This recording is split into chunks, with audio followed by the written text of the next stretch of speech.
சங்கரன்கோயிலில் இருக்கிற சங்கர நாராயணர் கோயிலில் அம்மன் ஏன் ஊசி முனையில் ஒற்றை காலில் நின்று தவம் இருக்கிறாங்க அப்படிங்கிற சந்தேகம் எல்லாருக்குமே இருக்குது. யாருக்காக இந்த தவம்? இத்தனை பக்தியோட அம்மன் தவம் இருக்கிறதே அண்ணன் நாராயணரும் கணவர் சங்கரரும் ஒருத்தர் தான் அப்படின்னு உலகிற்கு உணர்த்துறதுக்காகத்தான். இதற்காக ஒரு புராண கதை ஒன்று சொல்கிறாங்க.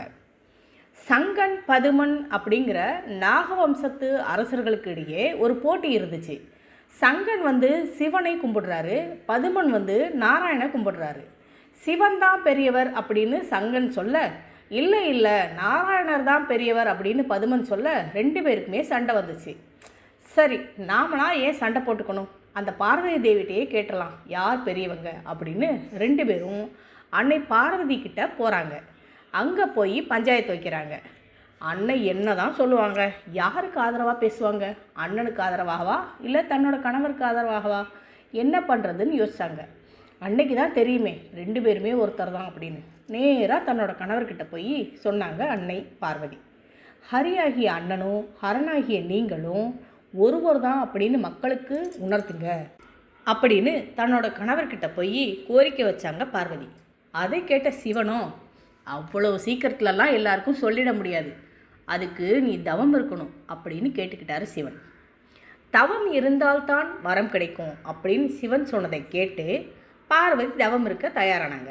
சரி, எங்கே தவம் இருக்கலாம் அப்படின்னு பார்வதியே சிவன்கிட்ட கேட்க, புன்னை வனங்கள் நிரம்பிய வனத்தில் முனிவர்கள் புன்னை மரங்கள் வடிவில் என்னை நோக்கி தவம் இருக்காங்க, அங்கே போய் நீ தவம் இருக்கணும், ஆடி மாத பௌர்ணமி நாளில் நான் காட்சி தருவேன் அப்படின்னு வாக்குறுதி கொடுத்தார் சிவபெருமான்.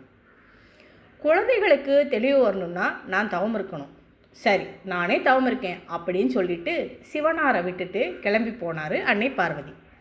அன்னை கிளம்பிய உடனே அவங்க கூட தோழியர்களும் கிளம்பினாங்க. அவங்கெல்லாம் பசு கூட்டங்களாக மாறி அன்னை கூட தவம் இருந்தாங்க. அன்னை ஆவுடை நாயகியாக கோமதியாக ஒற்றை காலில் ஊசி முனையில் இறைவனை நோக்கி தவம் இருந்தாங்க. இன்றைக்கி இருக்கிற சங்கரன் கோவிலில் தான் அன்னை இருந்த தவம் நீடித்தது.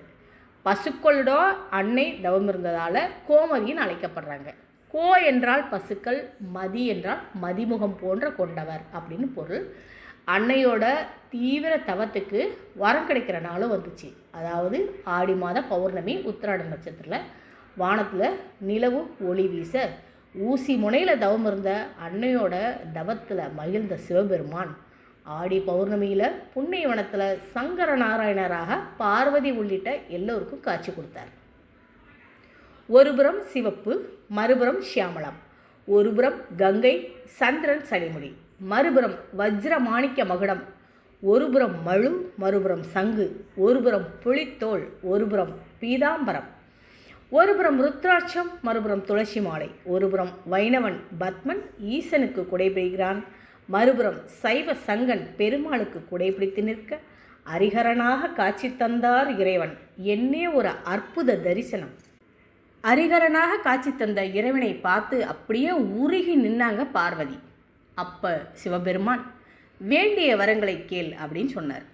இந்த திருக்கோலத்தை நான் மட்டுமே பார்த்தா நல்லா இருக்காது, நீங்கள் எல்லாருக்கும் காட்சி தரணும், அது மட்டும் இல்லாமல் நீங்களே என் கூட தங்கணும் அப்படின்னு கேட்டுக்கிட்டாங்க. உடனே சிவபெருமானும் ஒவ்வொரு ஆடி மாத பௌர்ணமி நாள்லையும் பக்தர்களுக்கு இந்த மாதிரி சங்கரநாராயணராக காட்சி தர்றாரு. சங்கரலிங்கராக ஈசன் சிவலிங்க வடிவத்தில் புண்ணியவனத்தில் பார்வதி தேவியோட தங்கிட்டாங்க.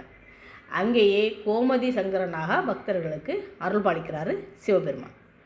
சங்கரன் கோயில் பாம்புகள் சங்கன் பதுமன் வழிபட்ட கோயிலுங்கிறதால இங்கு புற்று இருக்குது. புற்று மண் தான் இங்கே பிரதான பிரசாதம். நோய் இருக்கிறவங்க இந்த மண்ணை தண்ணியில் கொஞ்சம் கலந்து சாப்பிட்றாங்க. தோல் நோயெல்லாம் இருக்கிறவங்க இந்த புற்று மண்ணை வீட்டுக்கு எடுத்துகிட்டு போய் தங்களோட உடம்புல பூசி கொஞ்சம் ஊற வச்சு குளிக்கிறாங்க. இதனால் சரும நோய்கள் நீங்கும் அப்படிங்கிற ஒரு நம்பிக்கை இருக்குது. அவங்கவுங்க வீடுகளில் பூச்சி, இந்த தேள் பூரான் இதெல்லாம் வரும் இல்லையா, அப்புறம் வயல்களில் பாம்பு தொல்லை இருந்தாலும் சங்கரலிங்களாருக்கு வேண்டிக்கிட்டு அந்தந்த பூச்சி உருவங்களை வாங்கி உண்டியலில் போடுறாங்க. அப்படி காணிக்கையாக கொடுத்தா இந்த தொல்லைகள் நீங்கும் அப்படிங்கிற ஒரு நம்பிக்கையும் இருக்குது. சங்கரன் கோயில் அரியும் ஹரனும் இணைந்து சங்கரநாராயணராக காட்சி கொடுத்த தலம். மக்கள் அனைவரும் கடவுளை வணங்கணும் அப்படிங்கிறதுக்காகவே இந்த திருவிளையாடலை நிகழ்த்தினாங்க. சண்டை போட்டுக்கக்கூடாது, ஹரியும் ஹரனும் ஒன்று தான் அப்படின்னு சிவபெருமானே சொல்லியிருக்காரு.